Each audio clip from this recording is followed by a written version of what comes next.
Assalamualaikum warahmatullahi wabarakatuh. Izin memperkenalkan diri, nama saya Amira Aulia Majid dari kelas 8C. Di kesempatan kali ini saya akan mereview buku cerita yang berjudul Rumah Kardus dengan menggunakan metode fishbone. Fishbone ini berupa tulang ikan yang berisi informasi 5W1H. Judul, penulis, penerbit, dan hikmah setelah membaca cerita dalam buku tersebut. Yang pertama itu ada penulis. Penulis buku tersebut adalah Hamidah Zundus Papate. Penerbitnya adalah Zetu. Setelah itu ada Watt. Watt di sini berisikan tentang apa isi dari buku cerita tersebut.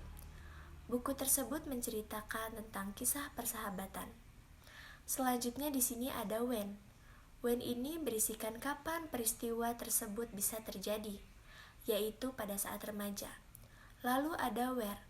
Where di sini berisikan tentang di mana peristiwa dalam cerita tersebut terjadi, yaitu di perkomplekan Rumah Kardus. Setelah itu ada Who. Who di sini berisikan tentang siapa saja tokoh yang ada dalam cerita Rumah Kardus ini. Tokoh-tokohnya antara lain ada Ardi, Leta, Amir, Pak Darso, Kong Mali, Pak Yanto, Pak Kumis, Pak Guntur, kakek dan nenek Leta, ayah dan ibu Ardi, dan juga ibu Amir. Lalu setelahnya ada Why. Why di sini berisikan tentang kenapa cerita tersebut bisa terjadi.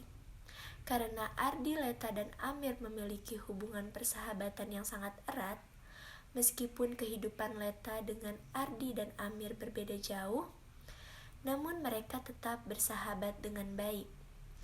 Alasan mereka bisa bersahabat dengan baik karena Leta yang mempunyai sifat baik hati dan tidak sombong. Dia tidak malu jika harus berteman dengan Ardi dan Amir. Yang jelas, status sosialnya berbeda jauh dengan Leta. Lalu selanjutnya ada How.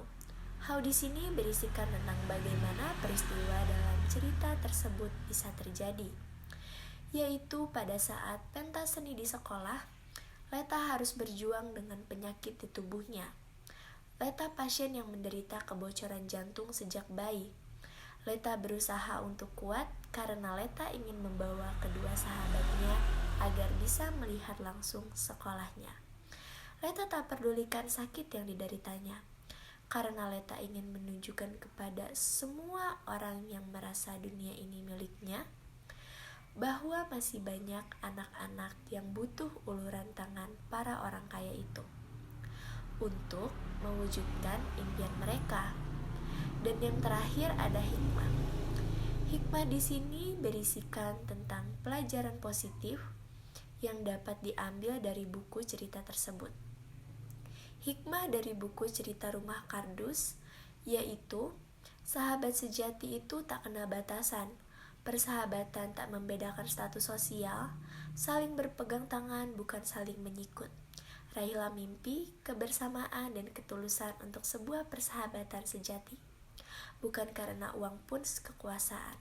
Sekian hasil review dari saya. Terima kasih untuk atensinya. Wassalamualaikum warahmatullahi wabarakatuh. Salam literasi.